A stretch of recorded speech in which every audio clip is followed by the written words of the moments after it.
बिस्मिल्लाहिर्रहमानिर्रहीम। अस्सलाम वालेकुम फ्रेंड्स, कैसे हैं आप सब। उम्मीद है बिल्कुल खैरियत से होंगे। अल्लाह पाक सबको अपने हिफ्ज़ व अमान में रखे।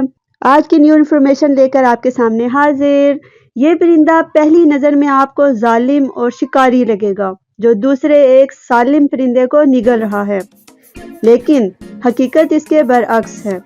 ये सफ़ेद परिंदा माँ है और मुंह में दाखिल परिंदा इसका बच्चा है। माँ दूर दराज से कीड़े मकोड़े और दाने तलाश करके लाती है और बच्चा माँ के मुंह में दाखिल होकर दाना चुगता है। रोजमर्रा की जिंदगी में भी हमें ऐसे ही मुशाहिदात होते हैं और हम पहली ही नज़र में राय कायम करके बदजन होकर आगे चल देते हैं। इस तस्वीर में हमारे लिए ये सबक है कि ज़रूरी नहीं जो दिखाई दे रहा हो वही हकीकत हो। हकीकत कई बार हमारी निगाहों से ओझल होती है, इसीलिए राय कायम करने में कभी जल्दबाजी से काम ना लें। खुदा की कुदरत की अजीब निशानी। गोल्डन प्लोर एक परिंदा है जो अपनी हिज्जत की वजह से मशहूर है। ये हर साल अमेरिकी रियासत अलास्का से हवाई के जजीरे तक 4000 किलोमीटर की परवाज करके हिजरत करता है। इसकी ये परवाज 88 घंटों पर मुहित होती है, जिस पे वो कहीं नहीं ठहरता। रास्ते में कोई जजीरा नहीं और ये परिंदा तैर भी नहीं सकता। दरमियान में कहीं सस्ताना नामुमकिन है। जब साइंसदानों ने इस परिंदे पर तहकीक की तो उनको ये पता चला कि इस परिंदे को ये सफ़र मुकम्मल करने के लिए 88 ग्राम चिकनाई फैट की ज़रूरत है, जबकि हकीकत में इस परिंदे के पास परवाज के ईंधन के तौर पर तकरीबन 70 ग्राम चिकनाई दस्तयाब होती है। अब होना तो ये चाहिए कि ये परिंदा 800 किलोमीटर पहले समंदर में मरकर ख़त्म हो जाता, लेकिन ये कैसे पहुंचता है, इसका जवाब शशदर कर देने वाला है। असल में ये परिंदा ग्रोहों की शक्ल में वी की शेप बनाकर परवास करते हैं और अपनी पोजीशन चेंज करते रहते हैं, जिसकी वजह से उन्हें हवा की रगड़ का कम सामना होता है बनिस्बत अकेले परवास करने के, और इनकी 23% एनर्जी सेव हो जाती है जो इनको हवाई के जजीरे पर पहुंचा देती है। 6 या 7 ग्राम चिकनाई इनके पास रिजर्व फ्यूल की सूरत में भी मौजूद होती है, जो हवाओं का रुख मुखालिफ होने की सूरत में उनके काम आ जाती है। अब हम पूछते हैं कि कौन अल्लाह के इनकार की जुर्रत कर सकता है। एक परिंदा ये कैसे जान सकता है कि इसको सफर के लिए कितनी चिकनाई दरकार है। रास्ता उसे कौन बताता है। इतने लंबे सफर की उसे हिम्मत कैसे हो जाती है, और चिकनाई के इस्तेमाल का उसे कैसे अंदाजा है, और इसको ये किसने बताया कि वी शेप में सफर करने से वो कैसे एनर्जी बचा सकता है। फ्रेंड्स, देहातों में एक कीड़ा पाया जाता है जिसे गोबर का कीड़ा घोंघट कहा जाता है। इसे गाय भैंसों के गोबर की बू बहुत पसंद होती है। वो सुबह उठकर गोबर की तलाश में निकल पड़ता है और सारा दिन जहाँ से गोबर मिले उसका गोला बनाता रहता है। शाम तक अच्छा खासा गोला बन जाता है।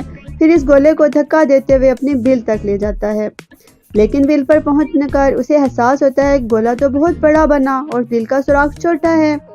बहुत कोशिश के बावजूद भी गोला बिल में नहीं जा सकता और वो उसे वहीं पर छोड़ के बिल के अंदर चला जाता है। यही हाल कुछ लोगों का है। सारी जिंदगी हलाल और हराम की तमीज किए बगैर दुनिया का माल और मता जमा करने में लगे रहते हैं, और जब आखिरी वक्त करीब आता है तो पता चलता है ये सब तो कब्र में साथ लेके ही नहीं जा सकते, और हम उस जिंदगी भर की कमाई को हसरत से देखते रह जाते हैं। फ्रेंड्स, सी लैंड समंदर के दरमियान कंक्रीट की 2 सतूनों पर खड़ा ये लोहे का टुकड़ा कोई बहरी जहाज नहीं बल्कि एक खुद मुख्तार मुल्क है।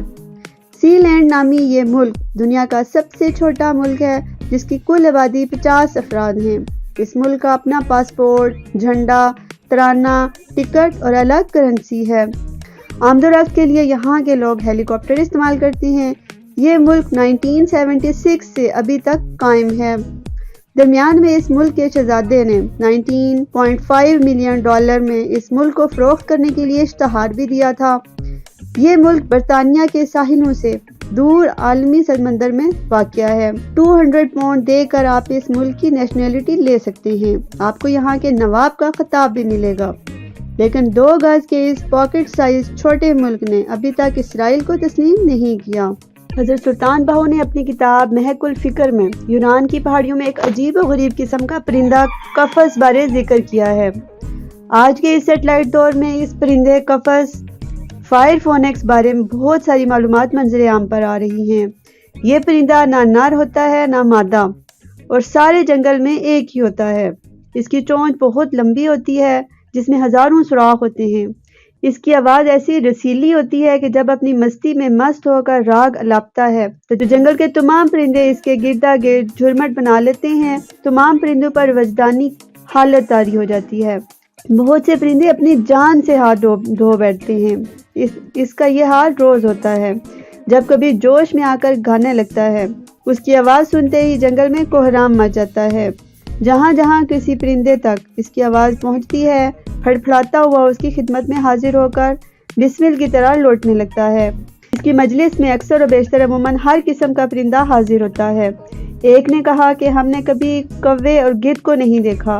پھر جب اس نے اس دنیا سے جانا ہوتا ہے تو جنگل کی خوشبودار لکڑیوں کو اکٹھا کرتا ہے، پھر اس کی بیت میں بیٹھ جاتا ہے اور نہایت خوش الہانی سے رنگا رنگ کے راگ الاپتا ہے، اور اس کی چونچ میں جوش کے شعلے بھڑکنے لگتے ہیں جس سے لکڑیوں کو آگ لگ جاتی ہے اور وہ اس میں جل کر راکھ ہو جاتا ہے، اور اس کی جلی ہوئی راکھ ایک انڈے کی شکل اختیار کر لیتی ہے جس میں ایک بچہ بن کر اڑ جاتا ہے، گویا اس کی جگہ کفس آ جاتا ہے۔ کفس ایک پرندہ ہے۔ اس نے کئی درویش سے اللہ ہو سنا اور اس نے بھی اللہ ہو شروع کر دیا، حتیٰ کہ ذکر کی گرمی سے اس کے جسم میں آگ لگ گئی۔ راکھ سے پھر انڈا بنا اور پھر بچہ بنا، اور بڑا ہو کر اس نے پھر اللہ ہو کہنا شروع کر دیا اور پھر جل گیا۔ یہ سلسلہ صدیوں سے جاری ہے۔ اس اسم کو اللہ نے پہاڑوں پر اتارنا چاہا لیکن انہوں نے انکار کر دیا، لیکن انسان کے دل نے اسے قبول کیا، جن میں محمد صلی اللہ علیہ وآلہ وسلم کی گونج اور محبت تھی، کیونکہ رسول اللہ صلی اللہ علیہ وآلہ وسلم کا اسم مبارک جمالی ہے اور اسے کنٹرول میں رکھتا ہے۔ حدیث نبوی ہے، اللہ تعالیٰ کے ذکر سے بڑھ کر کوئی صدقہ نہیں۔ ذکر ایسا ہونا جیسا کہ کفس کرتا ہے۔ کفس ایک پرندہ ہے جو لکڑیاں چن کر انہیں جمع کرتا ہے اور ان لکڑیوں سے ایک قلعہ بنا کر اس کے اندر بیٹھ جاتا ہے اور اللہ تعالیٰ کے ذکر ہو میں مصروف ہو جاتا ہے۔ ذکر کے شروع میں وہ دم کے ساتھ ہو کا ذکر کرتا ہے۔ پہلے اس کے وجود میں ذکر ہو کی گرمی پیدا ہوتی ہے، پھر اس میں ایسی آگ لگتی ہے جو اس ایندھن کو جلا دیتی ہے اور وہ خود بھی اس آگ میں جل کر خاکستر ہو جاتا ہے۔ بعد ازاں جب باران رحمت اس خاک پر برستی ہے تو اس خاکستر سے ایک انڈا پیدا ہو جاتا ہے اور اس انڈے سے ایک بچہ نکل آتا ہے، اور جب وہ بچہ اپنے باپ کی عمر کو پہنچ جاتا ہے تو وہ بھی اپنے باپ کی مثل ذکر ہو کر جل کر خاکستر ہو جاتا ہے، اور یہ سلسلہ جاری رہتا ہے۔ مقام فکر بھی ہر دم مرتا اور زندہ ہوتا رہتا ہے۔